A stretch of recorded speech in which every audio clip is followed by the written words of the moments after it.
Sesión número 2. Para la clase de Derecho a la Información de la sección 002. Mi nombre es Germán Francisco Santiago y en esta ocasión hablaremos sobre el artículo 19 de los derechos humanos. En este espacio exploraremos el derecho a la información desde diferentes perspectivas, en especial el día de hoy, que hablaremos del tema fundamental, el artículo 19 de la Declaración Universal de los Derechos Humanos. Analizaremos el poder que nos otorga, las obligaciones que nos impone y por qué en México este derecho aún se enfrenta a importantes desafíos.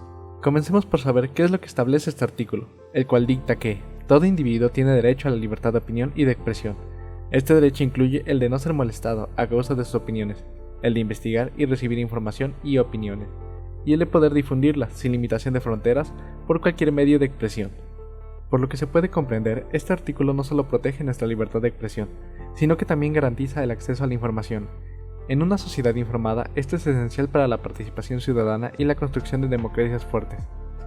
Pensemos en cómo las redes sociales o medios de comunicación permiten a las personas denunciar injusticias, como es la participación ciudadana o las protestas del 8M, que sin este derecho, esas voces serían silenciadas.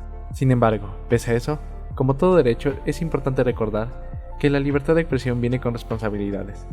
El artículo 19 también nos recuerda que el ejercicio de este derecho debe respetar los derechos de los demás. Esto implica no incurrir en el discurso de odio, difamación o desinformación. Por ejemplo, en México, vamos a casos de periodistas que buscan mantener un equilibrio entre informar y no dañar la dignidad de las personas que están involucradas. Sin embargo, también hay quienes difunden noticias falsas que pueden afectar procesos democráticos, como lo vimos en las elecciones del 2018.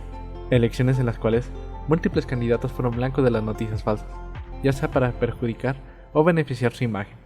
Por ello, ahora hablaremos sobre la realidad que se vive en México, en donde, aunque nuestra Constitución, en el artículo 6, dicte que la manifestación de las ideas no será objeto de ninguna inquisición judicial o administrativa, esclarece que, solo en el caso de que dañe o perjudique la moral o la vida privada de los derechos de los terceros, sería considerado un delito.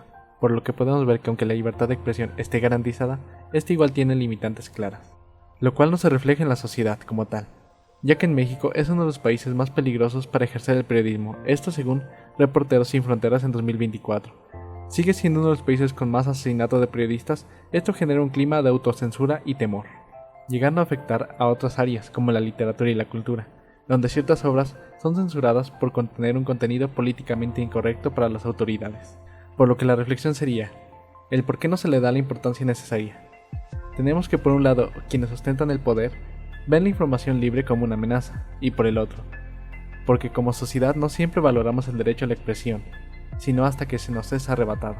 El ser consciente de que la libertad de expresión no es un regalo, sino que es un derecho, que debemos exigir su cumplimiento, además de consumir información de calidad, y apoyar a quienes atreven a alzar la voz.